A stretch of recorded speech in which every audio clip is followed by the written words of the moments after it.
Good morning and welcome to our mini vlog. Yes, mag-vlog na kasi kami ni BBN.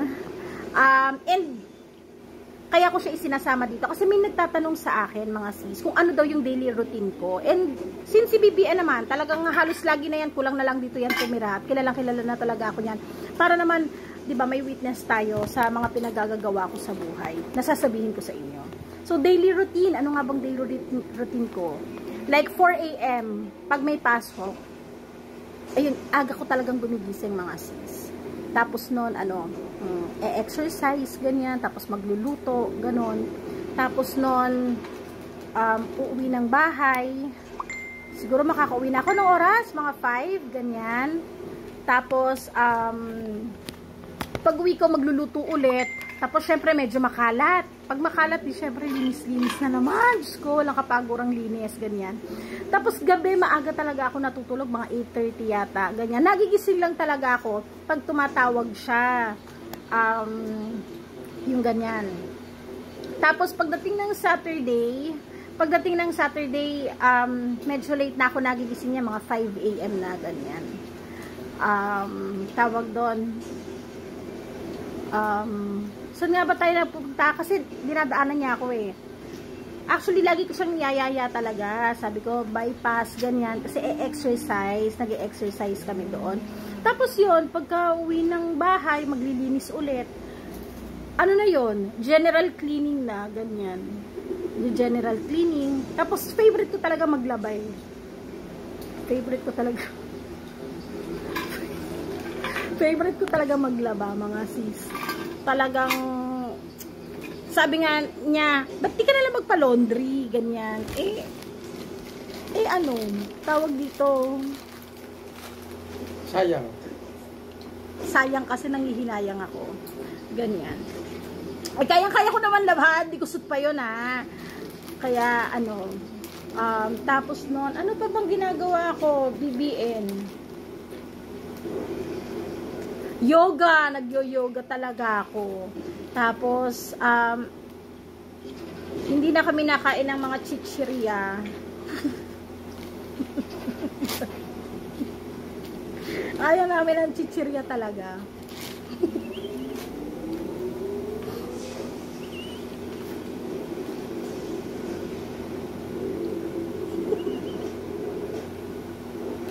Kahit saka tumingin sa tabi mo, ayun, ito, chicheria. Naman to eh. Oh my God.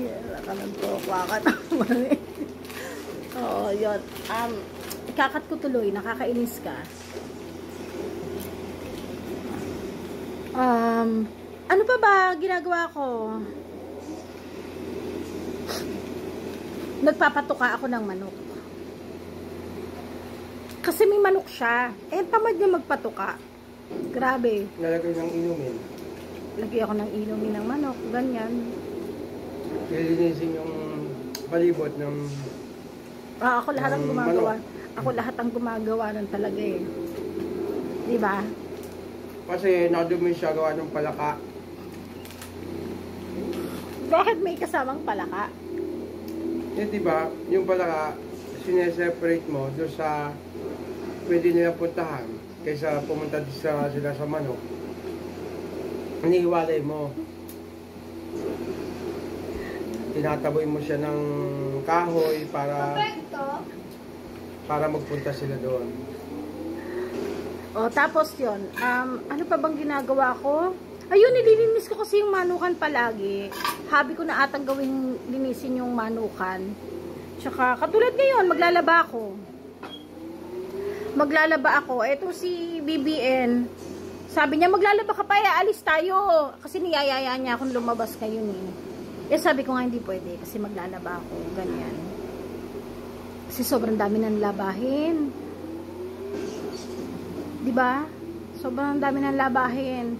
Kaya yun, kailangan natin kumilos-kilos, mga sister. Tapos ang kalat-kalat pa ng bahay, maglilinis pa ako ngayon kasi Sabado. Walang pasok. So, ito talaga yung pinaka-routine ko eh. Ewan ko ba, mga sis, talagang habing-habi ko na yung maglinis ng bahay. Tapos, ayaw ka naman. Habing-habi ko na talaga maglinis ng bahay. Tsaka Mag-agiw. agyo. Bakit may agyo ba? Hindi, pag meron, di ba? Oh. Hobby ko na yan mga sis. Ano pa ba yung mga kasipagan ko, Jo? Kailangan natin sabihin talaga dito yung mga kasipagan ko eh. Ay. Napuputol tayo mga sis. Ano pa? Si Shotty nandito pala ha. Jeka, balik ka, away ka dito. Huwag na, bata nga eh. Bawal ka. Pwede. Away ka lang. Hi. O sige na, doon ka na muna ulit. May interview eh. Dali, paupos na oras. Ay wala, tumigil yata. Ay hindi. Ang gusto mo lagi, puntahan si Imelda, bigyan ng manok, bigyan ng konting tulong kasi naawa ka kay Imelda. Halos nagiging routine mo na rin yan eh. Hindi, yung tungkol sa kasipagan ko dapat. Yung mga, oo, mo. Kasi yun ang tanong yung kung masipag ba ako dito sa bahay, kung yung rep, lagi mong nililinis. Tapos lagi kang nagmamap. Yung mga pupo ng aso, di ba? Kita mo naman yung labas. Kung pababayaan mo talaga, dudumi siya na talagang hindi na siya pwedeng tirhan ng tao. Kung pababayaan mo. Wala.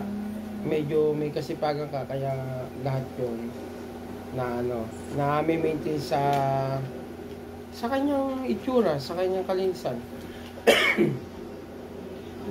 Hindi katulad ng iba, totoo yun. Meron kasing ina na ganon. Bulagsa sa bahay, bulagsa kung saan sa pananamit, di ba? Sa mga, kaya hindi siya, laging yun ang kinagagalit ng partner niya o asawa. Kasi syempre, biro mo buka naman, ang bahay, sobrang dumi, dadating ka. Tapos, hihiga ka sa kama, makikita mo ang kama, gusot-gusot. Nag-anuhan yung yung mga kumot, unan, kung saan nandun. Buta hindi ako gano'n, Sa naman, yun lang ang pwede mo pagmalaki talaga.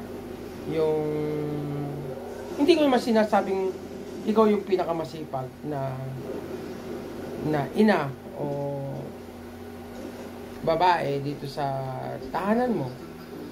Gaya na lang hindi naman sa yung iba may hirapan dyan. Gaya ng ilan ng mangga mo niya? 1, 2, 3, 4. 4 na puno ng mangga na malalaki. Gano'ng katataas nun? Siyempre, yung mga damo nun. Oo, additional. Maakyat pa ako ng bubong, mga sis, para lang para lang linisin. Tanggalin yung yung pinaka dahon. Kasi pag yun inabulok, pinabayaan mo at nabulok sa bubong, masisira yung yero mo. Kaya wag mong pabayaan yun. Yun, ano pa ba yung mga ginagawa? Nagtatabas ka dito sa paligid, di ba? Nagtatanim-tanim ka ng halaman, di ba? Tingnan mo yung halaman mo dyan. Doon sa mga paso. Plantita kasi ako, Jo. Plantita ako. Kita mo yung sabi ko nga kay dyan sa mga yan, gustong kuhanin yung paso at saka yung ang ganda naman kasi nung pagkakaalaga mo doon sa paano anong halaman yun? Ang ganda eh. Wala nang oras. Ingat po tayo palagi. Yun. God bless.